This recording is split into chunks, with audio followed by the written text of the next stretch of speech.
¿Eres sanitario, médico, enfermera? ¿Trabajas con personas con diabetes en el hospital? No te pierdas este vídeo porque vamos a repasar cómo ajustamos la pauta de insulina en los pacientes ingresados en nuestro hospital. Hospital Nuestra Señora del Prado de Talavera de la Reina, en España. Vamos a ello. Este protocolo tiene tres partes. La primera parte son conceptos generales, en los cuales nos explica que vamos a retirar los antidiabéticos orales y vamos a iniciar el tratamiento con insulina. ¿Qué insulina? Una insulina basal, salvo que la persona ya estuviera con insulina en casa, en cuyo caso le mantenemos esa insulina. Es fundamental que registremos tanto el peso como la hemoglobina glicosilada. El peso porque el cálculo de insulinas los vamos a hacer en función del peso. Y la hemoglobina glicosilada porque si es una persona con diabetes conocida, queremos saber cómo estaba ajustado en casa. Si estaba bien ajustado, le mantendré el tratamiento de cara al alta. Pero si la hemoglobina glicosilada es muy alta, tendremos que plantear cambiar ese tratamiento ambulatorio.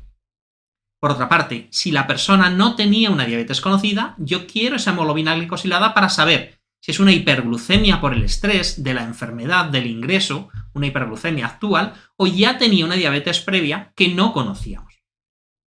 Los objetivos de control, preingesta, entre 100 y 140. Lo explicamos despacio en este vídeo previo. ¿Y cuándo vamos a avisar a endocrinología para que nos ayude con esa persona?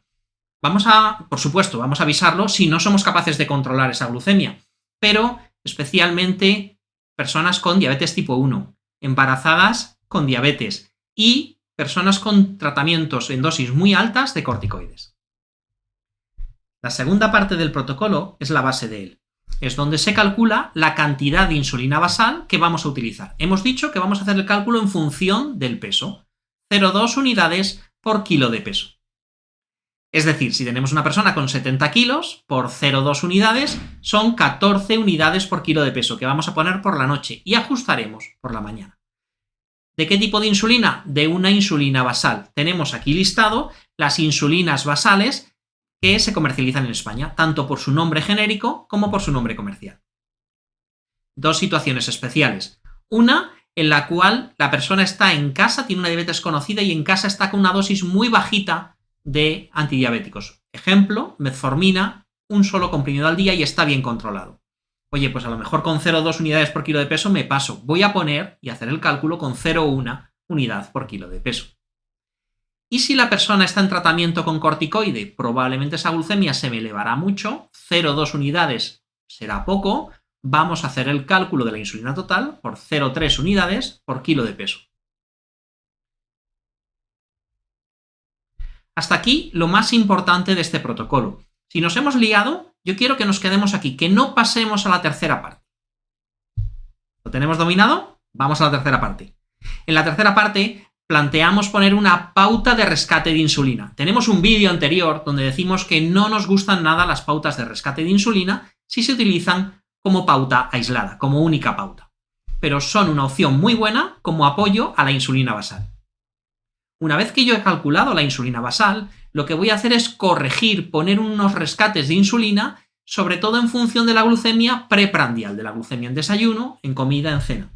Aquí nos dice, si tengo entre 100 y 150, 2 unidades de insulina rápida. 151 y 200, 4 unidades de insulina rápida. ¿Qué insulina rápida? Nuevamente, listado las insulinas rápidas comercializadas en España, tanto por nombre comercial como por nombre genérico. Pero ¿qué hago si constantemente estoy poniendo rescates? Si sistemáticamente es una persona que para tener los controles de glucemia bien, tengo que hacer rescates de 6-8 unidades diarias. Oye, pues esas 6-8 unidades diarias tendrían que estar sumadas a la insulina basal. No quiero andar haciendo rescates todos los días. Si al final la persona necesita dosis muy altas de insulina basal, tendré que apoyarlo con unos bolos de insulina. Bolos de insulina rápida fijas en desayuno, en comida y en cena.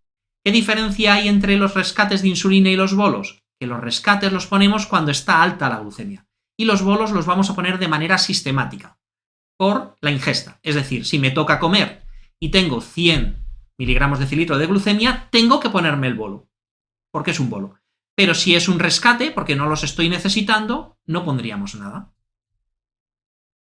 ¿Cómo calculo los bolos? 0,1 unidad por kilo de peso. Nuevamente, la importancia del registro del peso en la historia del paciente. ¿Y qué hacemos si la persona no come? Oye, si los bolos los voy a poner solamente para controlar el pico de después de la ingesta y la persona no está comiendo, no le pongo bolo. Y un cambio más, los rescates de insulina en ese caso, de no ingesta, los voy a hacer con unas insulinas menos rápidas, con insulinas regulares o insulinas humanas. Esperamos haberos sido útiles. Recordad que tenemos un listado de vídeos de ajuste de insulina en planta y que cualquier idea, cualquier sugerencia sobre nuevos vídeos, no os olvidéis ponerlos en los comentarios. ¡Hasta la próxima!